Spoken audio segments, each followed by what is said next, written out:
बहू के हाथ। घर की बहू शीना को इस बात का बड़ा घमंड था कि जिस काम में वो हाथ डालती थी वो काम अच्छा हो ही जाता है। शीना की हर बात में हाथ का इस्तेमाल जरूर होता था।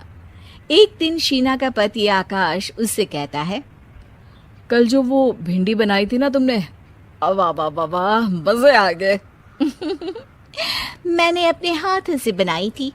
मेरे हाथों में वैसे भी जादू है, जिस चीज को छू लेती हूँ सोना बन जाती है। अब ये थोड़ा ज्यादा हो रहा है। मतलब अगर हर चीज को छू के सोना ही बना देती हो तुम, तो हमारे नाम के पीछे भी अंबानी लगा देते हम। चुप रहो, मुंह पे हाथ रख लो, कुछ भी बोलते रहते हो। शीना की सास बगिया से पूजा के लिए फूल चुन रही थी। सुंदर, अति सुंदर, कितने प्यारे गुलाब के फूल हैं। भगवान जी खुश हो जाएंगे। मैंने अपने हाथों से जो पौधा लगाया था, मेरे हाथों की कोई भी चीज बेकार नहीं जाती। हाँ बेटा, सही कह रही है। इसीलिए तो तुम्हारे पिताजी से मैंने अपने बेटे के लिए तुम्हारा हाथ मांगा था।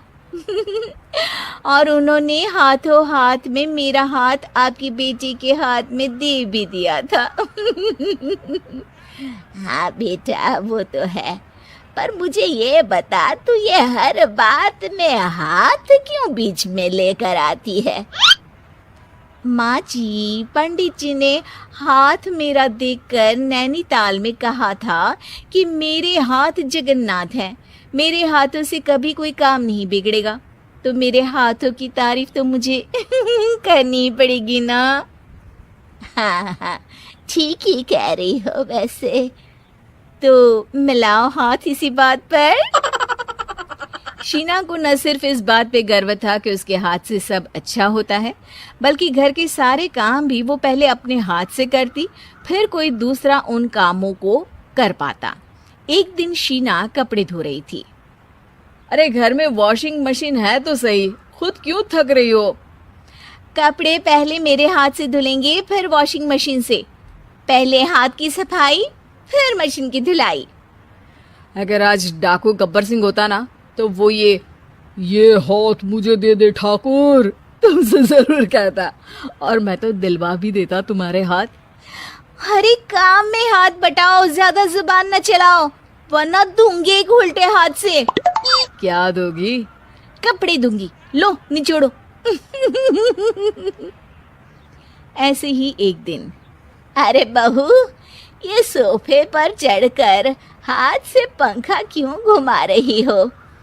माँ जी, क्योंकि मेरे हाथ से घूमेगा तो ज्यादा अच्छे से हवा देगा। अरे बेटा, फिर तो तुम गाड़ी का पहिया भी हाथ से घुमा के मायके जाया करो। एक बार आकाश ने घर पर कार लाने की बात छेड़ी। माँ, सोच रहा हूँ कि एक कार लेकर आता हूँ। ले ले बेटा, क्यों नहीं? अरे पैसे हो तो हवाई जहाज भी ले लेना। हाँ, पैसा तो हाथ का मेल है, ले लेते हैं। इस हाथ पैसे देंगी, उस हाथ कार ले लेंगी।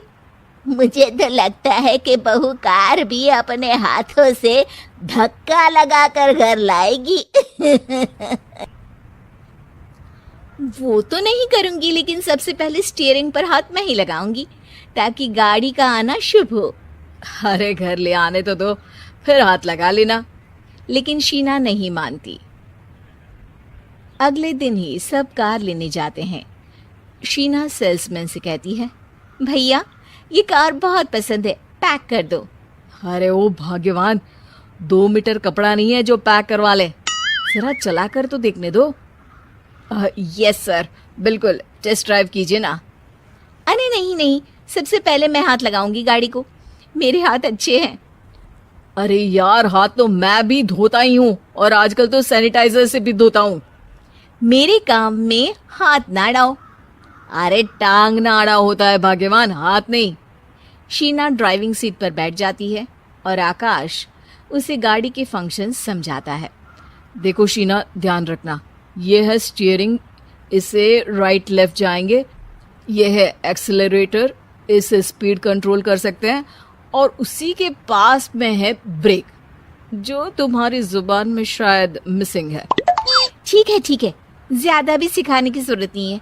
मेरी माँ तो कहती है कि मैं अगर अपनी शुभ हाथ लगा दूं तो जग घूम जाए। तो ये स्टीयरिंग क्या चीज है? शीना गाड़ी स्टार्ट कर देती है और स्टीयरिंग को घुमाते हुए एक्सेलरेटर पर धीरे से पैर रखती है और शोरूम के बाहर के एरिया में ही गाड़ी घूमने लगती है, जहां दूसरी गाड़ियां भी रखी हैं। देखा मेरे हाथों का कमाल। अब ब्रेक दबा दो, आगे गाड़ी है। शीना आगे गाड़ी देखकर घबरा जाती है और पाँव गलती से एक्सेलरेटर पर पड़ जाता है। कार आगे खड़ी एक बड़ी गाड़ी में घुस जाती है। दोनों कार से उतरते हैं। सेल्समैन भागते हुए आता है। अरे 7 लाख की गाड़ी खरीदने आए थे और 15 लाख की गाड़ी ठोक दी। Oh my God. आकाश की माँ, आकाश और शीना घबरा जाते हैं। इतना सारा पैसा कहाँ से आएगा? तभी वहाँ मैनेजर भी आ जाता है। पूरा माजरा समझता है। अरे टेंशन मत लीजिए, गाड़ियों का इंश्योरेंस था। आप जो कार लेने आए थे वही खरीद लीजिए। पर मैडम, जब तक आप सीख ना ले तब तक गाड़ी मत चलाइएगा। अभी तो आपने गाड़ी बस ठोकी है, जिसका बीमा भी था, लेकिन सड़क पे चलते हर इंसान का बीमा नहीं होता। अरे मेरे हाथों से ठुक भी गया ना तो उसकी जिंदगी बन जाएगी, और अगर चला भी गया तो स्वर्ग ही पाएगा। मैनेजर साहब, मेरे हाथ में कोई दिक्कत नहीं है, वो तो बस पाँव गलत जगह पर चला गया था। शीना की बात सुनकर आकाश अपना सर पीटता है और उसकी सास अपने हाथ से खुद का मुंह छिपा लेती है और मैनेजर हाथ जोड़कर